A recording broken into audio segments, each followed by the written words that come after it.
เป็นการเปิดโอกาสให้คนได้รับฟังธรรมพบปัญญามีความสุขพ้นจากทุกข์ด้วยการฟังธรรมะมาทวงคำมันหมู่บ้านศีลห้าถือเป็นพันธะมองโลกด้านดีมีผลเห็นคนอื่นดีมีค่าปลูกใจให้เกิดศรัทธาตั้งหน้าทำดีมีคุณมองโลกด้านร้ายกลายใจรับแต่เรื่องเครื่องคุณเหนื่อยหน่ายเลิกล้างทางบุญชีพวุ่นแท้แน่เอ่ยขอกราบขอธรรมสวัสดีกับบรรดาท่านผู้ฟังแล้วก็ท่านผู้ชมทุกท่านที่กำลังติดตามรายการเห็นธรรมเห็นเราเห็นธรรมทางช่องธรรมะเป็นทีมทีวีออนไลน์ทาง Facebook ทาง YouTube และสถานีวิทยุเครือข่ายคลื่นสีขาวชาวประชา FM 104.50 เมกะเฮิรตซ์วัดฝ่ายหินอำเภอเมืองจังหวัดเชียงใหม่พร้อมทั้งบรรดาท่านผู้ฟังท่านผู้ชมทั่วประเทศทั่วโลกที่กำลังติดตามอยู่ซึ่งในค่ำคืนนี้เขากับผมอัตมาภาพพระครูโสพลปริยัติเลขาคณะกรรมการโครงการหมู่บ้านรักษาศีล5คนเหนือวัดพระสิงห์วรมหาวิหารอำเภอเมืองจังหวัดเชียงใหม่ก็ได้นำรายการเห็นธรรมเห็นเราเห็นธรรมมาพบกับบรรดาท่านผู้ฟังท่านผู้ชมเป็นประจำทุกคืนวันอาทิตย์เวลาตั้งแต่ 20:00 นเป็นต้นไปในค่ำคืนนี้ก็เช่นเดียวกันบรรดาท่านผู้ฟังทั้งหลายก็ได้นำหน่วยงานทั้งภาครัฐเอกชนและก็ชุมชนได้มาร่วมกันสนทนาแลกเปลี่ยนเรียนรู้ร่วมกันโดยเฉพาะในยุคปัจจุบันสถานการณ์โลกในช่วงนี้ก็รู้สึกว่าอากาศมันค่อนข้างที่จะร้อนหลายท่านหลายคนก็คงจะได้รับผลกระทบจากพายุโซนร้อนไปบ้างหลายท่านหลายคนก็บอกว่าร้อนเสียเหลือเกินถ้ามีป่าก็ดีนะฉะนั้นแล้วก็โดยเฉพาะที่เมืองใหญ่ๆต่างๆ ก็เริ่มที่จะมี PM 2.5 ที่เมืองเชียงใหม่นี่ก็ไม่เคยหลุดสักทีนะเป็นทุกปีนะหลายคนก็นะครับที่หมู่บ้านเติมหมู่25จังหวัดพิษณุโลกครับตอนนี้ไปที่พ่อไปที่พ่อสุดใจนะผู้ใหญ่สุดใจสุวรรณศรีจากจังหวัดหนองบัวลำพูเจริญพรผู้ใหญ่สุดใจแต่ออกไปเสร็จแล้วนมัสการครับผมไหนละเอาครับผมครับสุดใจสุวรรณศรีครับสารวัตรกำนันตำบลน้ำมะเฟืองนะครับอำเภอเมืองน้ำบัวลำพูนะครับด้านป่าชุมชนป่าพวกขม่วงนะครับผมไปที่ผู้ใหญ่ประพันธ์กันแล้วกันเนาะผู้ใหญ่ประพันธ์หนูคำจากจังหวัดฉะเชิงเทราเจริญพรผู้ใหญ่ประพันธ์สวัสดีผู้ชมนะครับที่ชมรายการนะครับเห็นธรรมเห็นเราเห็นธรรมนะครับผมนายประพันธ์หนูดำนะครับผู้ใหญ่บ้านร่มทองแล้วก็เป็นประธานป่าชุมชนบ้านร่มทองครับไปที่ท่านต่อไปเลยไปที่ผู้ใหญ่อารยาธรรมสารจากอำเภอพานจังหวัดเชียงรายเจริญพรนมัสการค่ะอารยาธรรมสารจากป่าชุมชนบ้านแม่เขาหลวงหมู่2ตำบลสันกลางอำเภอพานจังหวัดเชียงรายค่ะยังใครอีกเนี่ยท่านผอ.หลุดไปแล้วเมื่อกี้สัญญาณหลุดไปค่ะโอเคทีนี้เราก็จะปรับเข้าเป็นโหมดกว้างๆหน่อยเป็นยังไงบ้างเชียงทางพ่อผู้ใหญ่ไพศาลจากพิษณุโลกบรรยากาศเป็นยังไงบ้างตรงนี้เปิดไมค์ได้เลยเปิดไมค์ได้เลยเปิดไมค์แป๊บหนึ่งโอเคครับในช่วงนี้ไม่มีฝนตกเลยครับก็ยังมีไฟป่าเป็นบางช่วงนะครับก็ทางทีมงานก็ได้ดับกันเรียบร้อยแล้วครับควบคุมได้แล้วในบางช่วงในโซนนี้ ไฟป่าหรือว่าไฟธรรมชาติหรือว่าไฟจากน้ำมือมนุษย์ท่านผู้ใหญ่ไพศาล ไฟคาดว่านะครับจะมาจากกิจกรรมของมนุษย์นะไม่ว่าจะเป็นการเผาไร่การหาของป่านะครับ แล้วก็เป็นการก่อกองไฟนะครับทำให้เกิดไฟป่าแล้วก็ควบคุมไม่ได้หรือการหาผึ้งช่วงนี้บางคนก็ตีผึ้งมีตีครบนะครับครบที่ว่าตีผึ้งระดับไม่สนิท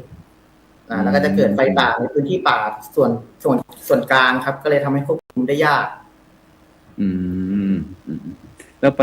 ทางเชียงรายล่ะผู้ใหญ่อารยาเป็นยังไงบ้างทางบ้านแม่ขาวหลวงของเรา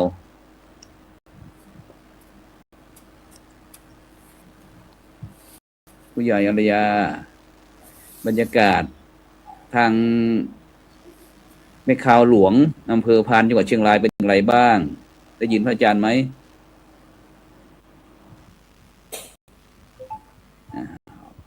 ไปที่ผู้ใหญ่สุดใจก็แล้วผู้ใหญ่สุดใจเป็นยังไงบ้างบ้านล่มโพทองของเรา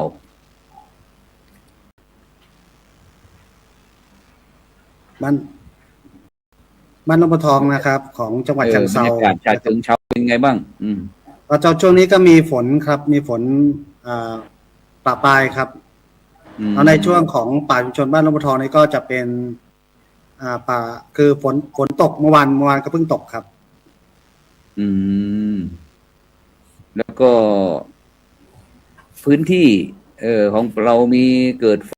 บ้างไหมหรือว่าของพื้นที่ของบ้านลำปะทองนะครับไม่ในรอบปีที่ผ่านมาไม่มีเกิดไฟป่าครับมีการจัดการเรื่องระบบของการตรวจการนะครับ แล้วก็แนวกันไฟนะครับในช่วงนี้ของช่วงหน้าแล้งนะครับประมาณเดือนพฤศจิกาครับถึงเดือนมกราเนี่ยแล้วก็จะเป็นการจัดเรื่องของแนวกันไฟครับ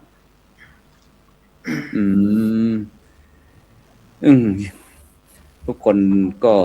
ได้พูดคุยกันแล้วเนาะที่นี่เราจะไปทางส่วนไปที่ผู้ใหญ่อารยาได้ยินพระอาจารย์ไหมได้ยินค่ะเป็นยังไงบ้างบรรยากาศที่อำเภอพานจังหวัดเชียงรายของเราเพราะว่าปีนี้ฝนถล่มตอนที่พระอาจารย์ไปประมาณเดือนกุมภาพันธ์ทั้ง20นี่แหละถึงวันที่1มีนาคมฝนหลังคากระจุยกระจายร่วมกันที่อำเภอพานเป็นยังไงบ้างตอนนี้ที่ในพื้นที่ก็ไม่ได้รับความรุนแรงอะไรนะคะแต่หลังจากที่ฝนตกก็ช่วยทำให้การที่เราจะไปป้องกันในการลาดตระเวนไฟป่าเนี่ยแล้วก็ผ่อนคลายในเรื่องของความกังวลลงมากเลยค่ะท่านเพราะว่าตอนนี้นี่ก็ถือว่าไม่น่าเป็นห่วงค่ะในช่วงนี้แต่ก็ยังมีการออกลาดตระเวนเข้าเวรยามกันอยู่ค่ะก็อย่าไม่ประมาทเนาะทีนี้เราจะไปที่พ่อพรพันธ์ก็แล้วกันทีนี้วันนี้โดยเฉพาะวันนี้เราจะมาคุยกันเรื่องป่าชุมชนนะเพราะว่าเราได้แพร่กระจายทั้งภาพทั้งเสียงไปทางเครือข่ายเพื่อที่แต่ละพื้นที่นะได้ฟังแล้วก็จะได้นำไปประยุกต์ใช้กับป่าชุมชนของตนเองแต่ก่อนที่เราจะไปคุยแต่ละพื้นที่นั้นเราไปที่ท่านผอ.พรพันธ์ก่อนก็ได้นะโดยเฉพาะโดยความหมายของป่าชุมชนนี่แหละอยากจะให้ท่านผอ.ได้พูดถึงความเป็นไปเป็นมาของป่าชุมชนที่ท่านผอ.พรพันธ์เจริญพรค่ะสำหรับป่าชุมชนนะคะความหมายก็คือเป็นพื้นที่ป่าไม้ที่ชุมชนได้ร่วมกับภาครัฐนะคะในการอนุรักษ์ฟื้นฟูจัดการและใช้ประโยชน์จากป่าไม้อย่างยั่งยืนนะคะความเป็นมาก็คืออย่างที่เราทราบดีนะคะว่า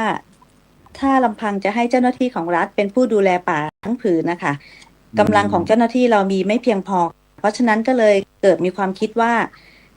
ประชาชนชุมชนที่อยู่ใกล้กับป่าค่ะแล้วเขาใช้ชีวิตพึ่งพิงป่ามีการเก็บหาของป่ามีการเข้าป่าไปอยู่เรื่อยๆนะคะเราก็ให้ประชาชนมามีส่วนร่วมในการดูแลรักษาป่านะคะโดยที่เราส่งเสริมให้ชุมชนมีส่วนร่วมมีการบริหารจัดการแล้วก็ได้ใช้ประโยชน์จากป่าไม้อย่างยั่งยืนนะคะในรูปแบบป่าชุมชนค่ะเมื่อก่อนนี้นะคะค่ะเมื่อก่อนนี้ค่ะป่าชุมชนจะเป็นลักษณะการจัดทำโครงการนะคะก็คือ เริ่มต้นน่ะจะมีอายุโครงการ5 ปีแล้วต่อมาขยายเป็น10 ปีนะคะแต่ปัจจุบันเรามีพระราชบัญญัติป่าชุมชนซึ่งประกาศใช้แล้วนะคะตั้งแต่ปี2562ค่ะก็เลยทำให้ป่าชุมชนที่ได้ดำเนินการจัดตั้งไปเรียบร้อยแล้วเนี่ยไม่มีหมดอายุโครงการค่ะจนกว่าจะมีการยกเลิกค่ะอ๋อจนกว่าจะมีพรบหรือว่ากฎหมายมารองรับใช่ไหมในปัจจุบันนี่หมายความเป็นคิวยาวตลอดชีพไปก่อนค่ะปัจจุบันนี้มีกฎหมายรองรับแล้วค่ะท่านมีกฎหมายมีพระราชบัญญัติป่าชุมชนออกมารองรับแล้วค่ะตั้งแต่ปี2562ค่ะจึงทำให้ป่าชุมชนที่ดำเนินการจัดตั้งไปก่อนนี้หน้านี้แล้วอะค่ะไม่มีหมดอายุโครงการค่ะอ๋อแล้วสำหรับไอ้ที่ป่าใหม่ๆหรือว่ามีทั้งชาวบ้านหรือว่าอะไรมีความประสงค์อยากจะเข้าร่วมโครงการป่าชุมชนแล้วก็จะมีวิธีการอย่างไรค่ะสำหรับชุมชนที่มีความประสงค์อยากจะจัดตั้งป่าชุมชนนะคะก็ให้จัดทำเหมือนทำประชาคมในหมู่บ้านนะคะโดยอาจจะให้ทางผู้ใหญ่บ้านเป็นตัวแทนค่ะแล้วก็นำภาพถ่ายค่ะนำภาพถ่ายนำหลักฐานการประชุมนะคะพร้อมลงลายมือชื่อค่ะของผู้ที่จะร่วมจัดทำป่าชุมชนไม่น้อยกว่า50 รายชื่อนะคะแล้วก็ยื่นเอกสารมาที่เป็นศูนย์ป่าไม้ประจำจังหวัดค่ะหรือเป็นสำนักจัดการทรัพยากรป่าไม้ค่ะที่มีส่วนจัดการป่าชุมชนค่ะเจ้าหน้าที่เราก็จะออกไปร่วมกันสำรวจพื้นที่นะคะเพื่อที่จะทำโครงการค่ะเมื่อมีโครงการเสร็จเรียบร้อยแล้วขั้นตอนอาจจะดูเยอะนิดนึงนะคะก็คือจะค่ะคือจะต้องมีการตรวจสอบแผนที่นะคะแล้วเอกสารชุดนี้จะต้องเสนอผ่านอบต.ผ่านนายอำเภอเพื่อเราขอความเห็นนะคะว่าเขาเห็นด้วยไหมขัดข้องไหมค่ะเมื่อมีการตรวจสอบแผนที่โดยคณะกรรมการของสำนักนะคะก็จะติดประกาศไว้ค่ะติดประกาศไว้อย่างน้อย30 วันค่ะตามสารกลางจังหวัดตามอบต.ต่างๆเพื่อที่เปิดโอกาสให้มีการคัดค้านได้นะคะในกรณีที่พื้นที่นั้นอาจจะไปทับซ้อนกับพื้นที่ที่ประชาชนมีสิทธิ์อยู่แล้วค่ะเราเปิดโอกาสให้คัดค้านได้ภายใน30 วันหากไม่มีการคัดค้านนะคะก็จะนำเอกสารชุดนี้ค่ะคือทั้งคำขอทั้งรายงานการตรวจพื้นที่นะคะแล้วก็โครงการป่าชุมชนพร้อมแผนจัดการป่าชุมชนที่ชุมชนจะต้องทำค่ะแล้วก็รายชื่อคณะกรรมการป่าชุมชนนำเข้าคณะกรรมการป่าชุมชนประจำจังหวัดค่ะเพื่อที่จะให้พิจารณานะคะก่อนที่จะส่งเรื่องพร้อมมติของคณะกรรมการป่าชุมชนแป๊บนึงเสียงแป๊บบุบไปเดี๋ยวต้องรออีกสักครู่นะฉะนั้นก็ในขณะนี้บรรดาท่านผู้ฟังท่านผู้ชมก็กำลังติดตามรายการเห็นธรรมเห็นเราเห็นธรรมซึ่งวันนี้ติดขัดตรงไหนท่านว่าอันเราจะไปที่ในพื้นที่ก่อนก็แล้วกันไปที่เชียงรายก็แล้วกันเชียงรายได้ยินท่านได้ยินค่ะได้ยินค่ะทีนี้ท่านบอกว่าการที่จะการขึ้นทะเบียนเป็นป่าชุมชน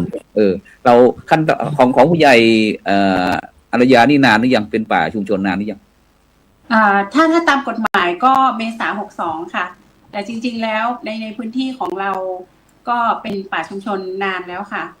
แต่ว่าถ้าตามพระราชบัญญัติเลยก็คือ62ที่เขาประกาศใช้นะคะมีพื้นที่เท่าไหร่มี384ไร่ค่ะแล้วก็อีก8 ตารางวาค่ะใช่ในพื้นที่ก็จะมีป่าอยู่4ประเภทนะคะก็จะมีเต็งรังป่าเบญจพรรณป่าดิบแล้งนะคะแล้วก็มีป่าพูน้ำจืดซึ่งที่นี่นะคะป่าชุมชนบ้านแม่เขาหลวงอยู่หมู่2บ้านแม่เขาหลวงหมู่2ตำบลสันกลางอำเภอพานเชียงรายเนี่ยจะมีจุดเด่นตรงที่ป่าพลุน้ำจืดค่ะเพราะว่าที่นี่จะมีโซนแหล่งท่องเที่ยวด้วยนะคะท่านช่วงนี้ก็จะมีนักท่องเที่ยวมาหลบร้อนคลายร้อนมาเล่นน้ำกันค่ะเยอะมากแล้วก็มีบ่อน้ำพุเย็นซึ่งไม่มีที่ไหนมีที่นี่ที่เดียวค่ะท่านฉะนั้นก็หมายความว่าเป็นแหล่งท่องเที่ยวด้วยแหล่งท่องเที่ยวเชิงธรรมชาติเชิงอนุรักษ์ใช่ไหมค่ะใช่ค่ะมีกิจกรรมอะไรบ้างตรงที่ในป่ามีเยอะเลยค่ะถ้าเกิดว่าถ้าเป็นน้องๆนักศึกษามาดูงานก็จะมีสามารถจะเดินชมเส้นทางธรรมชาติแล้วก็จะมี QR code ของต้นไม้แต่ละต้นนะคะว่าชื่ออะไร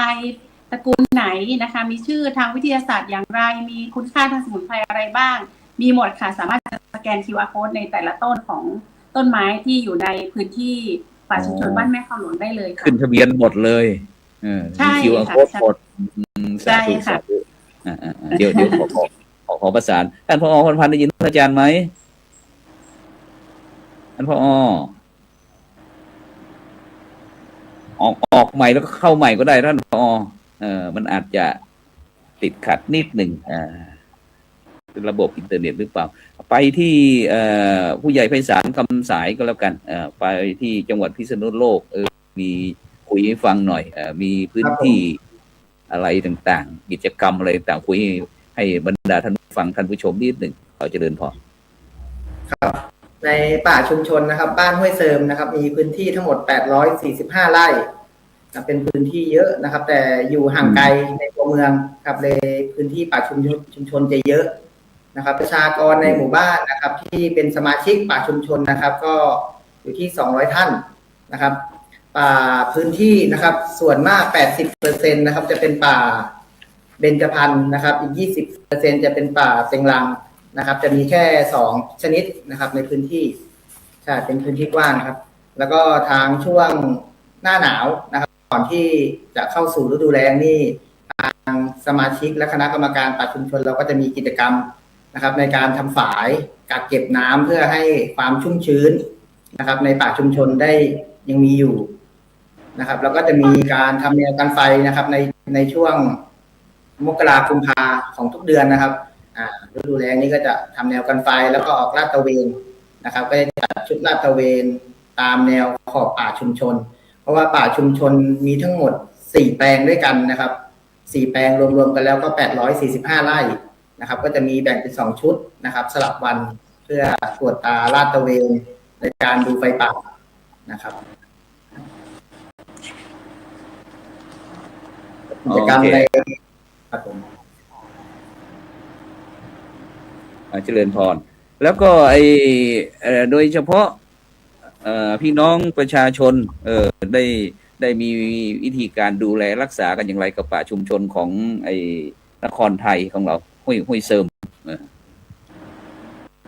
การมีส่วนร่วมในการมีส่วนร่วมแล้วก็ผมจะเน้นย้ำนะครับเพราะว่าพื้นที่ที่อยู่บริเวณป่าชุมชนนะครับส่วนมากจะเป็นสวนยางนะเป็นชาวเกษตรกรสวนยางพาราสัก 90% ครับในช่วงนี้เป็นไม้ยืนต้นหมดแล้วแล้วก็พืชยางพาราก็คือไฟไม่สามารถเข้าได้นะครับทางสมาชิกป่าชุมชนก็ได้คุยกันว่าถ้าท่านใดนะครับที่มีสวนรอบป่าชุมชนเราจะร่วมกิจกรรมทำแนวกันไฟด้วยกันแล้วก็มีการปลูกป่าชุมชนเสริมนะครับในช่วงปีที่ผ่านมานะครับก็จะมีการปลูกป่าชุมชนเพิ่มเติมแล้วก็มะม่วงหิมพานต์ช่วงนี้ก็ได้อายุ3 ปีนะครับได้ผลผลิตแล้วยังไม่ได้เก็บยังไม่ได้ผลผลิตใช่ไหมมะม่วงหิมพานต์ปีที่แล้วเริ่มออกครับ2 ปีออกแล้วครับแต่ยังไม่เต็มที่ครับในปีนี้คาดว่าจะประมาณสัก 80% ครับผลที่จะได้รับเม็ดมะม่วงหิมพานต์สาธุเดี๋ยวกำลังจะให้พอพรพันธ์หลุดไปอีกแล้วเอาไปที่อารยาคุยยังเมื่อกี้อารยาคุยเรียบร้อยเนาะเอาไปพ่อสุดใจก็แล้วกันพ่อสุดใจผู้ใหญ่สุดใจสุวรรณศรีเจ้าของอะไรนะชุมชนโคกคือม่วงอำเภอเมืองจังหวัดโคกคือม่วงเป็นยังไงบ้างป่าชุมชนของเราครับผมป่าโคกคือม่วงก็มีเนื้อที่อยู่ประมาณ637ไร่ครับก็ส่วนมากเป็นป่าเต็งรังนะครับเป็นป่าเต็งรังส่วนมากก็มีป่าไผ่นิดหน่อยนะครับก็ไม่เยอะก็เป็นป่าเต็งรังก็ถึงเวลาหน้าแล้งนะครับเสร็จจากไร่นาก็ประมาณมกราหรือกุมภานี่ก็ทำแนวกันไฟปัจจุบันนี้ก็ทำแนวกันไฟครับเพราะว่าพาทีมงานไปทำอยู่วันนี้ก็ประมาณ1 กิโลนี่นะครับก็สมาชิกมีอยู่ด้วยกันประมาณ50-60ท่านนี่นะครับผม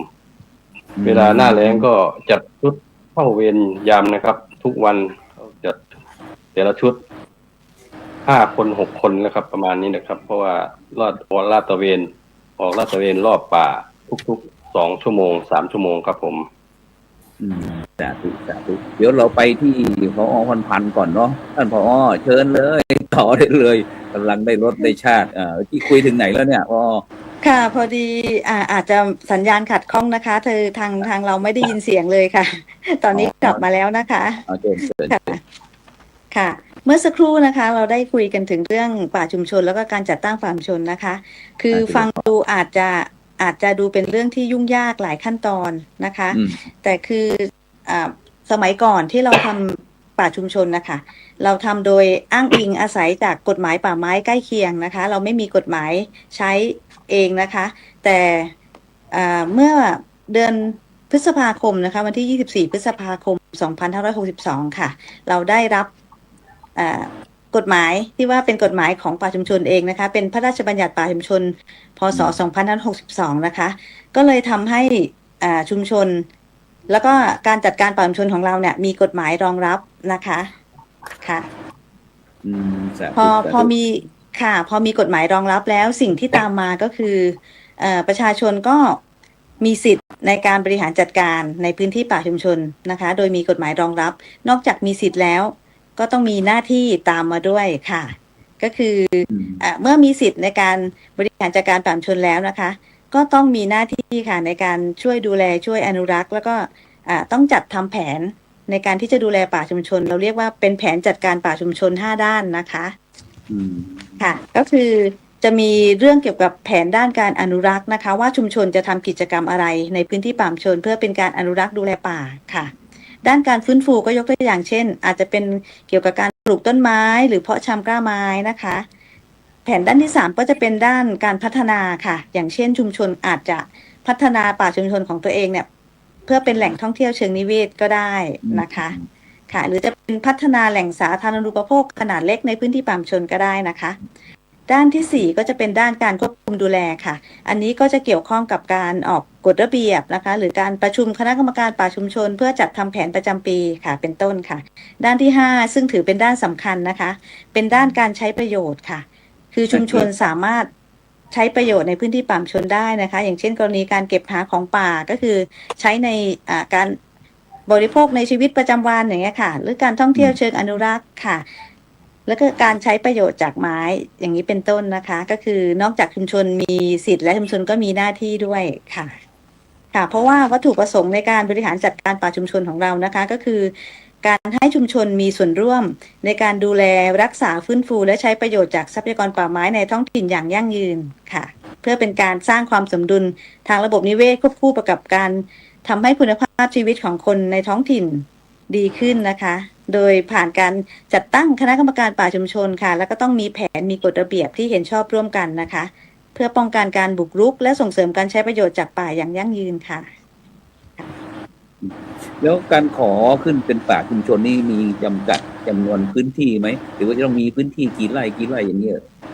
ไม่จำกัดค่ะแต่ถ้าจะให้ทางเจ้าหน้าที่แนะนำนะคะสมควรน่าจะมีตั้งแต่10 ไร่ขึ้นไปค่ะ10 ไร่ขึ้นแล้วก็โดยเฉพาะถ้าขึ้นทะเบียนเป็นป่าชุมชนเสร็จแล้วทางส่วนราชการอะไรต่างๆเนี่ยกรมทรัพย์อะไรของเราไอ้ที่ว่าทางส่วนราชการนี่จะสนับสนุนอย่างไรบ้างคุณหยกค่ะจากเมื่อก่อนนี้นะคะก็คืออย่างยกตัวอย่างในป่าชุมชนของจังหวัดพิษณุโลกเนี่ยขณะนี้มี220แห่งและอยู่ในระหว่างการที่เตรียมการประกาศเพิ่มเติมอีก13แห่งนะคะคือเมื่อก่อนนี้ก็ต้องยอมรับจริงๆว่าป่าชุมชนเราทางผอ.นันทนานะคะเป็นผอ.สำนักจัดการป่าชุมชนท่านได้เคยกล่าวไว้ว่าป่าชุมชนเนี่ยเหมือนคุณแม่ลูกดกค่ะก็คือมีลูกเยอะแต่ว่าอาจจะดูแลไม่ทั่วถึงงบประมาณเรามีให้ก็อาจจะได้แค่เพียงงบประมาณสนับสนุนเงินอุดหนุนแค่1 ครั้งต่อหมู่บ้านนะคะซึ่งมันก็ไม่เพียงพอค่ะแต่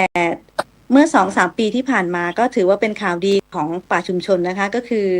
ทางผอ.นันทนาค่ะท่านได้ประสานกับ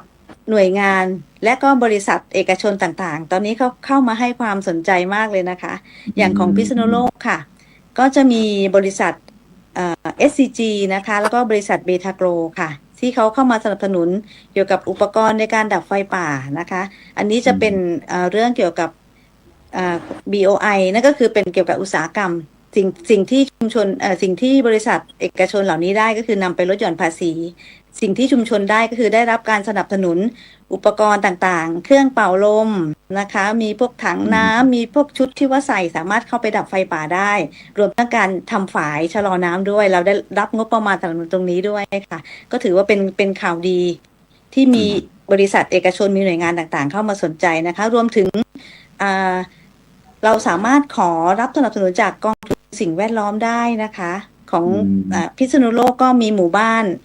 ที่ได้รับสนับสนุนตรงนี้เช่นกันและตอนนี้จะมีอีกหนึ่งเรื่องที่เป็นเรื่องที่อยู่ในความสนใจก็คือเรื่องของคาร์บอนเครดิตค่ะเป็นโครงการลดก๊าซเรือนกระจกภาคสมัครใจนี่แหละค่ะกำลังเป็นเรื่องที่ชุมชนให้ความสนใจมากมันมีวิธีการขั้นตอนอย่างไรคุณโยมค่ะก็ก่อนอื่นก็จะขอเล่านิดนึงนะคะให้ท่านที่รับชมอาจจะได้เข้าใจพื้นฐานตรงกันค่ะก็คือจากที่ผ่านมาค่ะกิจกรรมที่เราทำต่างๆค่ะไม่ว่าจะเป็นโรงงานอุตสาหกรรมรถยนต์หรือกิจกรรมต่างๆที่เราทำค่ะมันก่อให้เกิดก๊าซนะคะเราเรียกว่าก๊าซเรือนกระจกค่ะขึ้นไปปกคลุมห่อหุ้มชั้นบรรยากาศโลกไว้นะคะก็ลองนึกภาพเปรียบเทียบก็เหมือนกับว่าเราอยู่ในห้องกระจกอะค่ะเวลามีความร้อนเวลามีอะไรเกิดขึ้นมันก็ไปไหนไม่ได้เราก็จะโดนกักไว้อย่างนั้นก็ทำให้เกิดสภาวะโลกร้อนค่ะพอเกิดสภาวะโลกร้อนเสร็จปุ๊บสิ่งที่ตามมาที่เห็นได้ชัดนะคะก็คือฤดูกาลก็มีการเปลี่ยนแปลงไปฤดูฝนก็ชักจะไม่ตรงตามฤดูกาลนะคะมีฤดูร้อนมากฤดูหนาวที่เราเคยเจอตอนเด็กๆเนี่ยหายไปแล้วค่ะมันก็เกิดการเปลี่ยนแปลงยกตัวอย่างเช่นอาจจะต้นไม้ที่เขาเคยออกผลในช่วงฤดูฝนทีนี้เมื่อฤดูฝนเกิดการเคลื่อนไปและมีน้อยลงต้นไม้ก็ไม่ติดดอกออกผลนะคะหรือยกตัวอย่างเช่นอาจจะมีสัตว์บางชนิดนะคะที่เขาอพยพตามฤดูกาลเมื่อฤดูกาลเปลี่ยนสัตว์ชนิดนี้ก็อาจจะเกิดผลกระทบถึงขั้นสูญพันธุ์ได้นะคะแล้วสิ่งเหล่านี้ไม่ได้เป็นเฉพาะประเทศไทยค่ะเป็นกระทบกันทั่วโลกนะคะก็จนทางมีการประชุมกันของระดับนานาชาติค่ะว่าเราจะปล่อยให้โลกเราเป็นแบบนี้ไม่ได้เราจะต้องหาทางลดก๊าซเรือนกระจกลงค่ะโดยเขาก็เลยมีข้อตกลงว่าหน่วยงานใดองค์กรใดที่มีการผลิตแล้วปล่อยก๊าซชนิดนี้ออกมาต้องหาทางลดก๊าซเรือนกระจกให้ได้ค่ะโดยที่1คุณต้องไปปรับปรุงวิธีการผลิตให้ปล่อยพวกก๊าซพวกนี้น้อยลงหรือ2มาสนับสนุนกิจกรรมที่สนับสนุนกิจกรรมในการดูแลป่านะคะซึ่งก็จะโยงเข้ามาในป่าชุมชนค่ะอย่างป่าชุมชนเรามีพื้นที่ป่าอยู่แล้วใช่ไหมคะตามปกติค่ะตามปกติเนี่ยต้นไม้เวลาเขาสังเคราะห์แสงเขาก็จะเก็บพวกคาร์บอนเก็บพวกก๊าซอะไรต่างๆไว้ในพวกลำต้นใบกิ่งก้านของเขาอยู่แล้วนะคะแล้วก็ปลดปล่อยก๊าซออกซิเจนออกมาค่ะแล้วก็อย่างกรณีนี้นะคะที่ของพิษณุโลกเรานะคะตอนนี้มีโครงการเราเรียกว่าโครงการลดก๊าซเรือนกระจกภาคสมัครใจค่ะสนับสนุนโดยบริษัทปตท.สผ.ค่ะก็คือจากที่เราไปพูดคุยกับชุมชนนะคะการทำกิจกรรมดูแลป่าชุมชนต่างๆอะค่ะไม่ได้รับงบประมาณสนับสนุนบางชุมชนต้องถึงกับเรียรายเงินหรือว่าจ่ายเงินช่วยกันเองผู้ใหญ่บ้านเดือดร้อนผู้ช่วยผู้ใหญ่บ้านเดือดร้อนเลยค่ะประมาณนั้นทีนี้อย่างกรณีบริษัทปตท.สผ.นะคะเขาก็จะมาสนับสนุนในกิจกรรมที่ชุมชนทำอยู่แล้วค่ะอย่างเช่นแนวกันไฟปลูกต้นไม้หรือทำฝายอะไรต่างๆเข้ามาสนับสนุนงบประมาณให้ชุมชนมีงบประมาณในการทำกิจกรรมอันนี้นะคะก็คือลาดตระเวนก็สามารถมีค่าอาหารค่าน้ำค่ะไปดับไฟป่าแล้วก็มีอุปกรณ์เครื่องมือให้มีค่าน้ำมันให้เหล่านี้เป็นต้นนะคะโดยเงื่อนไขการสนับสนุนของเขาระยะเวลา10 ปีเงื่อนไขก็มีอยู่แค่ข้อ1ก็คือให้ดูแลไฟป่าระมัดระวังไม่ให้เกิดไฟป่านะคะข้อ2ก็คือไม่ให้ตัดต้นไม้นะคะพอตัดต้นไม้แล้วเนี่ยคาร์บอนที่เขาเก็บไว้ในต้นไม้มันก็จะลดลงก็จะหายไปนะคะแล้วก็ข้อ3คือให้ทำกิจกรรมปลูกเสริมป่าซึ่งจริงๆอันนี้ก็เป็นกิจกรรมที่ชุมชนได้ทำอยู่แล้วนะคะและถามว่าบริษัทได้อะไรค่ะก็คือเมื่อเราร่วมโครงการแล้วนะคะมันจะต้องมีขั้นตอนมีการประเมินค่ะในปีเริ่มต้นนะคะก็จะมีหน่วยงานที่เขา ได้รับการอบรมมาตรวจวัดต้นไม้ เพื่อที่จะนำไปคำนวณค่ะว่าต้นไม้ต้นเนี้ยกักเก็บคาร์บอนไว้ในต้นจำนวนเท่าไหร่นะคะ อันนี้เราจะเรียกว่าปีฐาน ปีแรกที่เราวัดเนี่ยเราจะเรียกว่าปีฐานค่ะ หลังจากนั้นมาอีก3 ปี6 ปีและ10 ปีจะมาวัดอีกครั้งหนึ่งตัวคาร์บอนเครดิตที่ได้ก็คือสมมุติว่าเราวัดที่ปีที่3นะคะเราก็เอาข้อมูลปีที่3ลบจากข้อมูลดั้งเดิมในปีฐานค่ะมันก็จะเป็นผลต่างใช่ไหมคะอย่างสมมุตินะคะว่าในปีฐานเราอาจจะวัดได้100นะคะสมมุติในปีที่3เราวัดได้300เพราะฉะนั้นตัวคาร์บอนเครดิตที่เพิ่มขึ้นมาก็คือ200จะต้องเอาปีที่3ลบออกจากปีแรกค่ะตัวนี้เราเรียกว่าเป็นคาร์บอนสต็อกนะคะคาร์บอนสต็อกตัวนี้ถ้าสมมุติเราผ่านโครงการนะคะคือ10 ปี15 ปีก็แล้วแต่นะคะผ่านโครงการเรียบร้อยแล้วมันก็จะเหมือนเราไปขึ้นทะเบียนไว้ค่ะว่าป่าชุมชนของเราเนี่ยมีการกักเก็บคาร์บอนเท่าไหร่แล้วในอนาคตถ้ามีบริษัทใดเขาต้องการที่จะมาซื้อคาร์บอนเครดิตอันนี้หมายถึงว่าซื้อตัวคาร์บอนเครดิตที่เก็บไปในต้นไม้เนี่ยเป็นการชดเชยจากสิ่งที่เขาผลิตคือบางท่านอาจจะเข้าใจผิดนะคะเราเคยเข้าไปในชุมชนเขาค่อนข้างจะบางชุมชนเขาก็ต่อต้านเล็กน้อยนะคะเนื่องจากเข้าใจว่าอยู่ดีๆทำไมจะไปตัดป่าทำไมจะให้เขาตัดต้นไม้ไปประมาณนั้นค่ะมีคนเฒ่าคนแก่บางท่านถึงก็บอกว่าเราให้เขาเอาอากาศดีไปแล้วเราจะเหลืออากาศอะไรไว้หายใจคือเป็นความเข้าใจผิดของชุมชนค่ะจนเราต้องบอกกับชุมชนว่าไม่มีใครเอาอะไรไปไหนนะคะต้นไม้ยังอยู่ที่เดิมท่านก็ยังสามารถเข้าไปใช้ประโยชน์ไปเก็บหาของป่าหาเห็ดหาหน่อไม้หาผักหวานมาบริโภคได้เหมือนเดิมสิ่งที่บริษัทเขาแลกเปลี่ยนก็คือเหมือนแลกเปลี่ยนเป็นกระดาษเป็นเอกสารค่ะว่าอย่างป่าชุมชนของท่านมีคาร์บอนเครดิตเท่านี้นะบริษัทต้องการจะเอาไปชดเชยกับสิ่งที่บริษัทปล่อยก๊าซเรือนกระจกออกมามันเป็นการถ้าพูดง่ายๆเหมือนแลกเปลี่ยนกันทางเอกสารค่ะเป็นเอกสารหลักฐานแต่ว่าสิ่งต่างๆยังอยู่เหมือนเดิมค่ะแล้วก็ชุมชนสามารถเข้าไปใช้ประโยชน์ได้เหมือนเดิมเราไม่ได้บังคับเพียงแต่ให้ดูแลป่าอย่างเข้มข้นค่ะคือไม่ให้เกิดไฟป่าไม่ให้ใครตัดไม้ทำลายป่าแล้วก็ให้ปลูกเสริมเท่านั้นเองค่ะตอนนี้ก็ที่โครงการผ่านแล้วของพิษณุโลกก็มี2 หมู่บ้านที่2 หมู่บ้านผ่านแล้วค่ะแล้วก็ตอนนี้อยู่ในช่วงสำรวจอีกประมาณ 7-8 หมู่บ้านเลยค่ะแล้วก็กำลังรอฟังข่าวดีอยู่เหมือนกันค่ะตอนนี้ยังไม่มีการซื้อขายกันอยู่นะที่พิษณุโลกยังไม่มีเนาะยังไม่มีค่ะจะเป็นขั้นตอนในการเข้าร่วมโครงการเฉยๆค่ะโครงการลดก๊าซเรือนกระจกแต่ในประเทศไทยเรายังมีการซื้อขายกันหรือยัง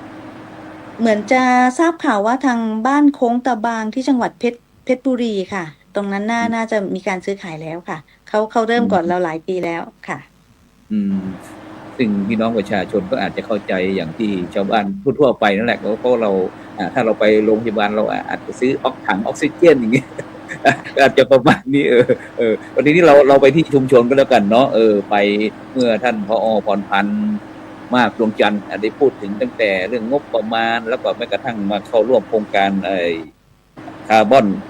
อนเครดิตแล้วไปที่ผู้ใหญ่ประพันธ์ก็แล้วกันผู้ใหญ่ประพันธ์ของเราเป็นยังไงบ้างงบประมาณการสนับสนุนการรักษาป่าชุมชนของเราเป็นอย่างไรก็ของป่าชุมชนบ้านหนองบัวทองนะครับก็ได้ตั้งมาแต่ปี39นะครับตอนนี้ก็มีพื้นที่ทั้งหมด 1,747 ไร่2 งาน90 ตารางวานะครับก็มีทั้งหมด4 แปลงด้วยกันนะครับในการจัดการป่าก็นะครับได้มีการจัดตั้งคณะกรรมการนะครับซึ่งมาดูแลป่านะครับแล้วก็มีเครือข่ายนะครับเครือข่ายในการร่วมงานคือมีเครือข่ายป่าชุมชนรอยต่อ5 จังหวัดภาคตะวันออกนะครับหน่วยงานราชการต่างๆแล้วก็ภาคเอกชนนะครับที่เข้ามาช่วยนะครับในเรื่องของทุนในการดูแลป่านะครับแล้วก็ในการจัดทำฟื้นฟูนะครับในเรื่องการปลูกพืชเสริมอาหารพืชสมุนไพรนะครับแล้วก็ให้เป็นศูนย์การเรียนรู้ป่าชุมชนต้นแบบของจังหวัดจันทร์เซาด้วยครับแล้วเรื่องงบประมาณการดูแลเราเอาที่ไหนมาสนับสนุนการดูแลป่าหรือว่าเป็นอย่างที่ท่านผอ.ท่านบอกว่าต้องเก็บเงินชาวบ้าน หรือว่าผู้ใหญ่บ้านผู้ช่วยอะไรคณะกรรมการไปใช้ ในการทำกิจกรรมหรือว่ายังไง หรือว่าก็มีการระดมทุนบ้างนะครับ เกี่ยวกับกิจกรรมต่างๆไม่ว่าจะเป็นการทำบุญป่าชุมชนในช่วงวันที่กำหนดก็คือวันที่29ธันวาครับของทุกปีเราจะมีการทำบุญป่าชุมชนแล้วก็มีการดำรงระดมทุนนะครับในการทำบุญป่านะครับแล้วก็ได้จากหน่วยงานที่มาสนับสนุนเรื่องของไฟป่านะครับแล้วก็ตอนนี้ก็ได้ของกองทุนสิ่งแวดล้อมนะครับในการสนับสนุนนะครับไอ้ที่ให้เรามาดูแลจัดการป่าให้เป็นศูนย์การเรียนรู้ป่าชุมชนต้นแบบนะครับแล้วก็ได้ของส่วนของเอกชนนะครับไม่ว่าจะเป็นอีทวอเตอร์นะครับในการสนับสนุนในการปลูกเสริมพืชอาหารพืชสมุนไพรป่าชุมชนเพื่อให้เป็นศูนย์การเรียนรู้ป่าชุมชนต้นแบบครับผู้ใหญ่ประพันธ์ได้ยินเมื่อกี้ได้ยินติดใจคำว่าทำบุญป่าหมายความว่าทำบุญป่าจะต้องมีคนเยอะหรือว่ามีภาคีเครือข่ายมาร่วมทำบุญนี่หมายถึงอย่างไรช่วยอธิบายนิดหนึ่งหรือว่ามีพระคุณเจ้าเข้าไปร่วมหรือว่ายังไงเห็นว่าใช้คำว่าทำบุญครับก็มีของเราจะเป็นการทำบุญป่าซึ่งเป็นกำหนดวันที่เราจัดตั้งป่าชุมชนนะครับก็จะมีพระสงฆ์นะครับพระสงฆ์ทั้งหมดนะครับทำบุญบริเวณป่าชุมชนเลยนะครับแล้วก็มีภาคีเครือข่ายมีชาวบ้านที่มาร่วมกันทำบุญในวันที่เรากำหนดคือวันที่29ธันวาคมครับของทุกปีหมายความว่ามีการเจริญพระพุทธมนต์นิมนต์พระคุณเจ้าไปร่วมด้วยแล้วก็เป็นการระดมทุนก็เหมือนกับตั้งพระป่ากองเป็นกองทุนรักษาป่าอย่างนี้เหรอครับใช่ครับแล้วเป็นยังไงบ้างผลตอบรับก็พอใจไหมชาวบ้านก็ให้ความสนใจครับแล้วก็เราก็ทำของเราทุกปีเพื่อให้เด็กรุ่นหลังนะครับเขาเรียกว่าเป็นวัฒนธรรมของหมู่บ้านในการสืบสานของป่าชุมชนของเรารุ่นต่อรุ่นนะครับแล้วก็งบประมาณนี่ไม่มีปัญหาเนาะงบประมาณการบริหารจัดการป่าชุมชนของเรางบประมาณของเราก็ไม่มีปัญหาครับก็จะได้เรื่องของเป็นเขาเรียกว่าเป็นทุนอะไรก็เป็นกองทุนนะครับกองทุนในการดูแลป่าซึ่งตอนนี้เราก็จะเป็นการปลูกพืชเสริมอาหารก็มีพืชสมุนไพรในป่าชุมชนนะครับแล้วก็เอามาทำเป็นผลิตภัณฑ์ของชุมชนเพื่อขายแล้วก็เอาเงินส่วนนี้มาดูแลป่าชุมชนอีกครั้งหนึ่งครับแล้วคิดจะเข้าร่วมโครงการก็อย่างที่ท่านโครงการคาร์บอนเครดิตที่ปอ.พรพันธ์ได้คุยไม่บ้างไหมป่าชุมชนของเราก็คิดอยู่ครับแต่ว่าก็ตอนนี้คือกำลังติดต่อจากหน่วยงานอยู่ครับตอนนี้หมายความว่าป่าชุมชนของเรานี่ก็มีความพร้อมแล้วเนาะครับผมโอเคงั้นเดี๋ยวเราจะไปที่ผู้ใหญ่ไพศาลคำสายจากป่าชุมชนบ้านห้วยเซิมตำบลหนองกระเท้าอำเภอนครไทยจังหวัดพิษณุโลกตอนนี้เรื่องงบประมาณผู้ใหญ่ครับผมเรื่องงบประมาณนะครับถือว่าขอเป็นตัวแทนนะครับในป่าชุมชนขนาดกลางนะครับก็บางโครงการบางกิจกรรมนะครับงบประมาณอาจจะไม่เพียงพอนะครับทางท่านผอ.ได้แจ้งไว้นะครับว่างบประมาณจากป่าชุมชนก็มีโครงการอย่างละโครงการต่อปีนะครับทางป่าชุมชนบ้านห้วยเซิมก็ขาดแคลนเรื่องงบประมาณนะครับแต่ด้วยความตั้งใจของหมู่บ้านคือป่าชุมชนนะครับผมเชื่อว่าถ้าจะยั่งยืนได้ต้องมีความรู้ความเข้าใจและความเชื่อนะครับถ้ามีทั้ง3อย่างได้นะครับ3ความได้ป่าชุมชนจะยั่งยืนระยะยาวนะครับความรู้ก็คือเรื่องถ้าชุมชนเรารู้ว่าป่าชุมชนนะครับมีความอุดมสมบูรณ์แล้วจะมีผลดีอย่างไรกับชุมชนเพราะคนที่ได้รับผลดีในป่าชุมชนนั้นก็คือคนในชุมชนนะอย่างที่ท่านผอ.ได้พูดว่า ในหลายบริษัทนะไม่ว่าจะเป็น SCG ปตทนะครับหรือจะเป็นก่อนนี้ก็คือเป็นนรงค์นะครับนฤทธิ์ได้มาต่อเรื่องคาร์บอนเครดิตนะครับบางคนใช่กับคณะกรรมการป่าชุมชนนะครับที่ผมอยู่ผู้สูงอายุนะครับ ก็จะคิดว่าเขาจะมาตัดไม้ไปขายเหมือนสัมปทานป่านะก็ได้อธิบายก็คือเราให้ความรู้ก่อนนะในชุมชนต้องมีความรู้ครับแล้วก็มีความเข้าใจ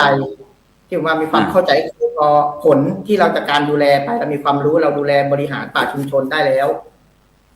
เราจะมีความเข้าใจและความเชื่อนะครับความเชื่อคือเรื่องประเพณีบวชป่านะครับ เป็นความเชื่อที่ยั่งยืน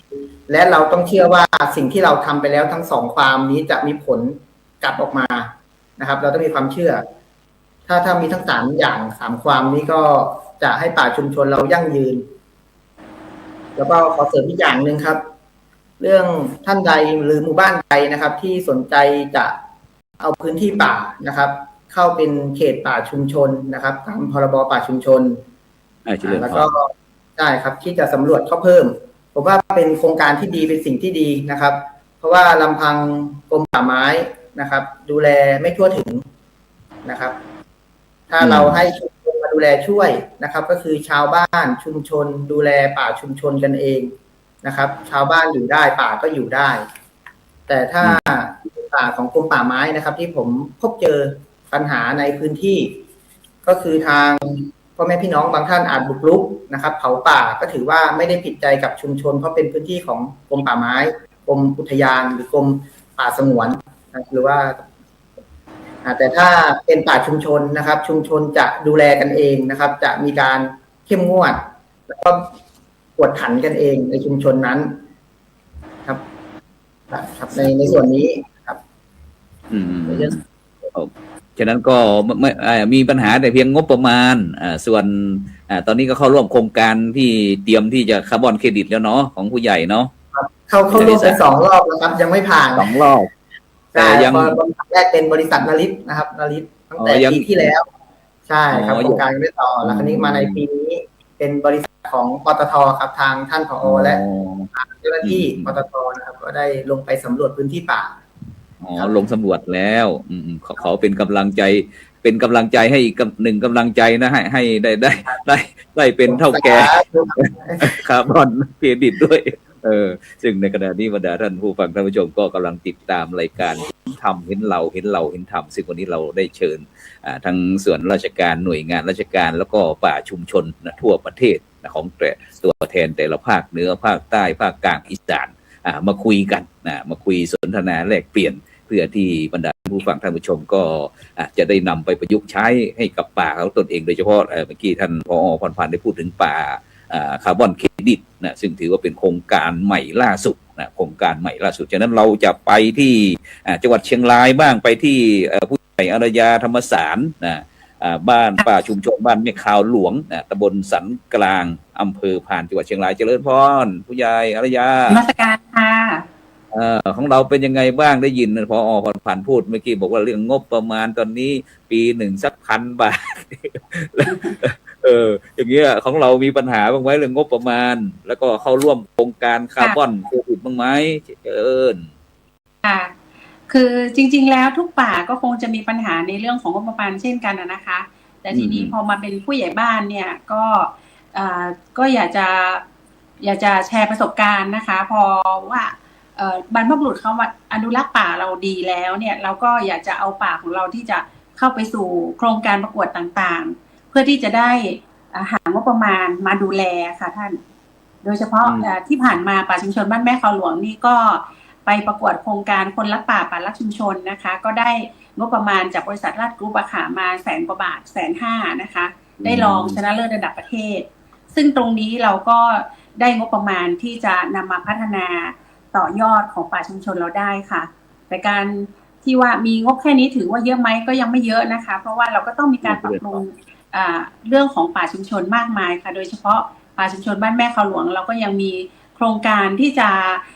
ต่อยอดนะคะไม่ว่าเรื่องของโซนการท่องเที่ยวที่ได้บอกไปว่าที่นี่มีป่าพุน้ำจืดนะคะที่มีบ่อน้ำพุเย็นเป็นแหล่งท่องเที่ยวเนี่ย ตรงนี้ก็ค่อนข้างจะใช้งบประมาณอยู่เยอะเลยค่ะท่านส่วนคาร์บอนเครดิตเนี่ยจริงๆแล้วก็อยากจะเป็นพ่อเลี้ยงเหมือนกับเขานะคะที่ได้ขายคาร์บอนเครดิตนะคะเป็นเงินเป็นทองที่สามารถจะนำมาพัฒนาป่าชุมชนเราได้ค่ะของป่าชุมชนบ้านแม่เขาหลวงเนี่ยก็พยายามที่จะเสนอนะคะให้กับทางป่าไม้สำนัก2นะคะให้เขาได้ส่งชื่อไป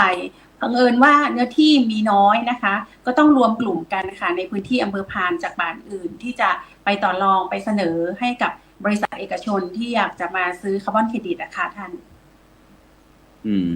สาธุในด้านอื่นๆนะคะก็ที่นี่นะคะก็เป็นแหล่งเรียนรู้ด้วยค่ะแล้วก็จะมีรายได้จากการที่น้องๆนักศึกษามาเรียนรู้จากสถาบันโรงเรียนต่างๆเขาก็จะสนับสนุนให้ซองมาช่วยสถานที่ค่าน้ำค่าไฟอะไรเงี้ยค่ะแล้วก็นำส่วนตรงนี้มาบริหารจัดการรวมไปถึงฤดูท่องเที่ยวอย่างช่วงนี้นะคะจะเข้าสู่เมษายนนี้ก็จะมีร้านรวงมาจองพื้นที่ที่จะจำหน่ายสินค้าในพื้นที่ป่าพูน้ำจืดนะคะก็ให้เช่าเป็นตารางเป็นเมตรนะคะเมตรละ500อย่างเงี้ยเป็นต้นนะคะแล้วก็จะมีค่าไฟค่าบำรุงแล้วรวมไปถึงหาของป่านะคะก็จะมีชาวบ้านที่เขาเอาของป่าไปแล้วก็เราก็เก็บนะคะเก็บเหมือนกับเก็บธรรมเนียมมาค่ะเล็กๆน้อยๆสะสมเล็กผสมน้อยกันไปรวมไปถึงแปรในเรื่องของผลิตภัณฑ์จากป่าค่ะไม่ว่าจะเป็นหวายในป่าแล้วก็มาทำตะกร้านะคะก็ทำให้สร้างรายได้ให้กับป่าชุมชนของเราได้อีกทางหนึ่งค่ะรวมไปถึงไม้ไผ่นะคะงานจักสานไม้ไผ่ตรงนี้นะคะก็สามารถจะสร้างรายได้ให้กับชุมชนที่จะนำมาช่วยบริหารจัดการในการดูแลป่าของเราได้ด้วยค่ะ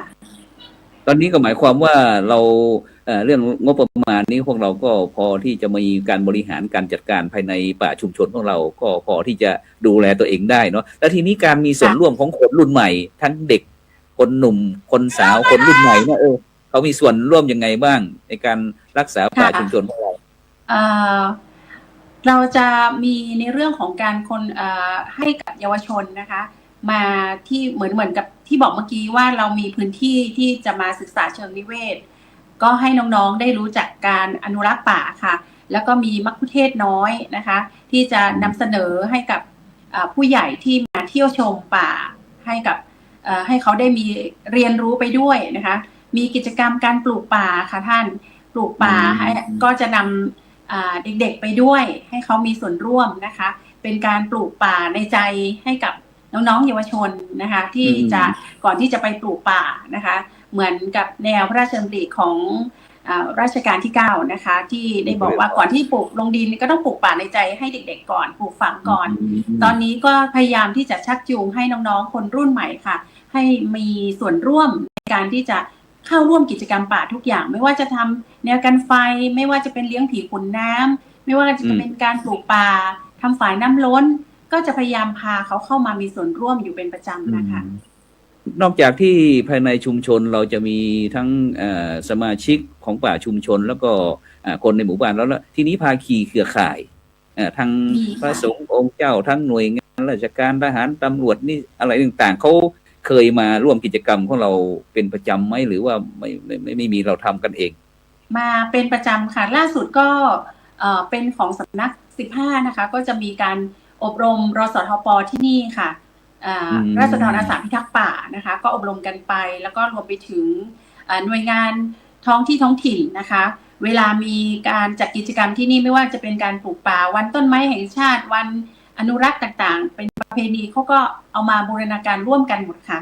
ไม่ว่าจะเป็นอบต.ท้องถิ่นนะคะผู้นำแต่ละหมู่บ้านค่ะจะมีส่วนร่วมกันทุกปีค่ะรวมไปถึงปลูกต้นไม้ด้วยทำฝายด้วยนะคะซึ่งก็จะมีรูปถ่ายที่ได้ส่งให้ไปอะค่ะท่าน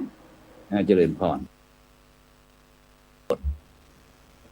ค่ะในเบื้องต้นนะคะเท่าที่รับฟังก็แต่ละป่าชุมชนค่ะเชื่อว่าท่านได้ดูแลรักษาป่าชุมชนมาเป็นอย่างดีแล้วก็มาเป็นระยะเวลานานนะคะเราในฐานะตัวแทนของเจ้าหน้าที่รัฐตัวแทนกรมป่าไม้ก็มีความรู้สึกภาคภูมิใจกับทุกชุมชนเลยค่ะที่ช่วยกันดูแลรักษาป่ามาจนถึงทุกวันนี้นะคะก็คือประโยชน์ก็จะตกสู่ลูกรุ่นหลานของเราต่อไปนะคะแต่สิ่งที่อยากจะให้เพิ่มเติมสำหรับบางชุมชนนะคะบางชุมชน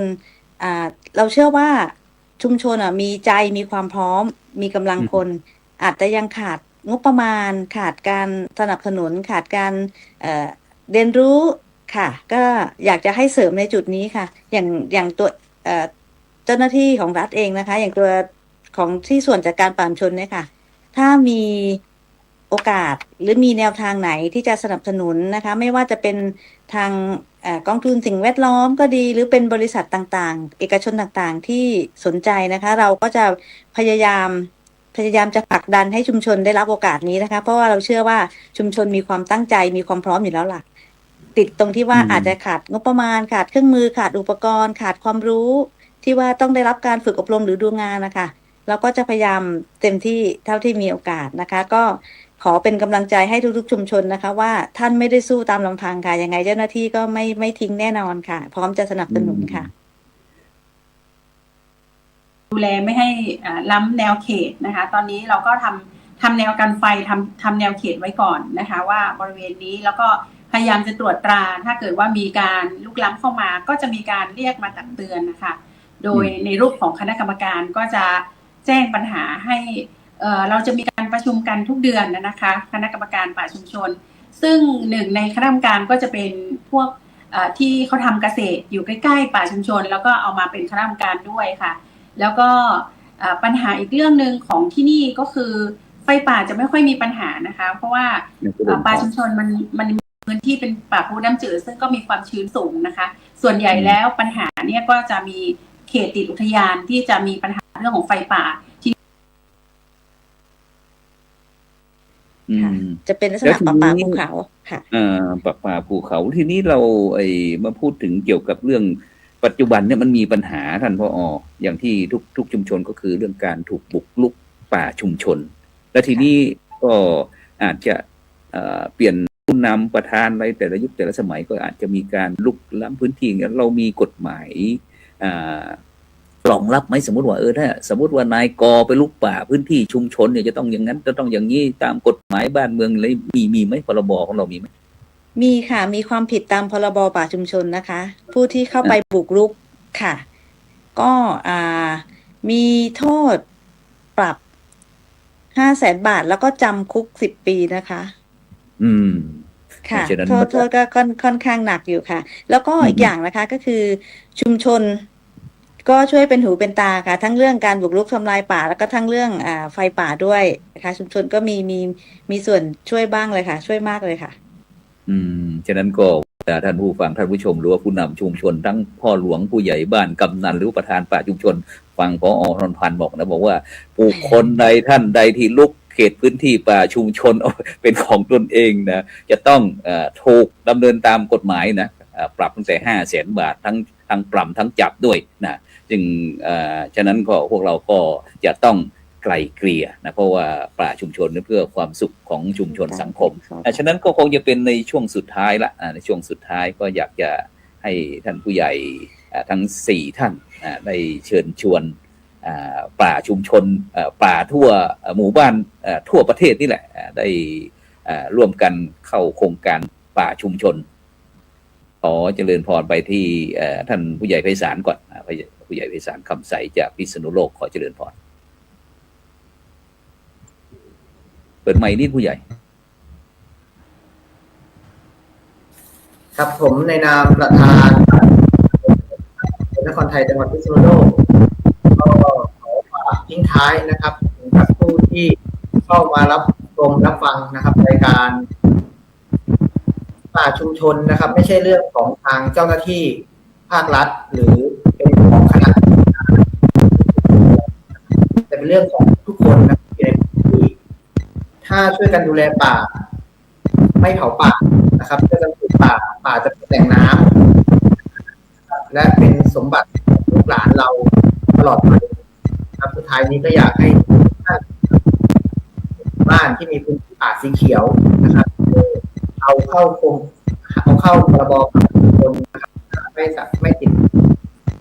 พรบป่าอื่นๆนะครับเพื่อให้ชุมชนเราได้ดูแลช่วยแน่ชัดก็คือเราก็มีการสนับสนุนในการทำป้ายค่ะทำ ป้ายแนวเขตติดให้ทราบกันนะคะ แล้วก็มีป้ายป่าชุมชนเพื่อเป็นการแสดงว่าพื้นที่นี้เป็นป่าชุมชนด้วย แล้วก็อย่างเช่นพวกเรื่องปัญหาไฟป่านะคะ ทางเราก็จะพยายามสนับสนุนค่ะหางบประมาณจากบริษัทเอกชนที่เขาพร้อมสนับสนุนนะคะ เพื่อที่ให้ชุมชนได้รับอุปกรณ์ในการดับไฟป่านะคะ เพื่อที่จะเพิ่มประสิทธิภาพในการดูแลป่า แล้วก็ทำให้ชุมชนปลอดภัยด้วยนะคะ